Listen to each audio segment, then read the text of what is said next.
आपण पाहत आहात आपल्या हक्काचं न्यूज चॅनल M24 तास। अल्पावधीत ग्राहकांच्या पसंतीस उतरलेला एकमेव बाजार म्हणजे संपदा सुपर मार्केट कुरळप। आमच्याकडे उच्च प्रतीचे धान्य, कडधान्य, सर्व प्रकारच्या डाळी, बेकरी प्रोडक्शन, दुग्धजन्य पदार्थ, रोजच्या वापरातील मसाले, कोल्ड ड्रिंक्स, प्लास्टिक वेअर्स, देवपूजेचे साहित्य, सर्व प्रकारची लोणची, पापड यासारखे नामवंत कंपन्यांचे खाद्यतेल व लहान मुलांसाठी गिफ्ट यासारख्या अनेक वस्तू एकाच छताखाली मिळण्याचे एकमेव ठिकाण म्हणजेच संपदा super market Kurlap.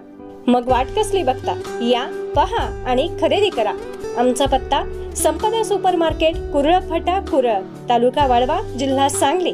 Mobile number 9975962891 आणि 9975552603। प्रोप्रायटर वर्षाराणी महादेव धनवडे।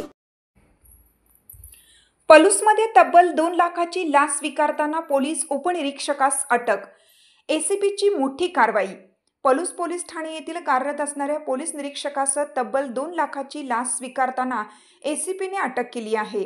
विशेष म्हणजे या पोलीस उपनिरीक्षकाने याआधी तक्रारदाराकडून 2 लाखाची लाच घेतल्याचा आरोप करण्यात आला आहे।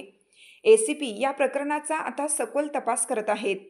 पलूस येथे तब्बल 2 लाखाची लाच स्वीकारताना महेश बाळासाहेब गायकवाड वय 36 पोलीस उपनिरीक्षकास एसीबीच्या टीमने रंगेहात पकडलं।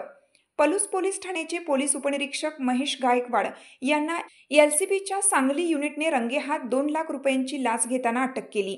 पोलीस निरीक्षक महेश गायकवाड यांनी एका गुन्ह्यातील आरोपीला अटक न करणे तसेच गुन्ह्यात मदत करण्याच्या नावाखाली 10 लाखाच्या लाचेची मागणी केली होती। सुरुवातीला तक्रारदाराने यापैकी 2 लाखाची रक्कम दिली होती। आज तक्रारदारास फोनद्वारे समक्ष पोलीस ठाण्यात बोलावून उर्वरित 8 लाख द्या, अन्यथा संबंधित गुन्ह्यात तुझी 4 चाकी गाडी जप्त करून तुझ्या विरुद्ध आणखीन एक गुन्हा दाखल करण्याची धमकी देत उर्वरित 8 लाखाची मागणी केली। यावेळी तडजोडीअंती 2 लाखाची लाच घेण्याचं मान्य केलं होतं। या प्रकरणी लाच देणाऱ्या व्यक्तीने लाचलुचपत प्रतिबंधक विभाग म्हणजेच एसीबीकडे तक्रार केली होती। या प्रकरणी लाच देणाऱ्या व्यक्तीने लाचलुचपत प्रतिबंधक विभाग म्हणजेच एसीबीकडे तक्रार केली होती।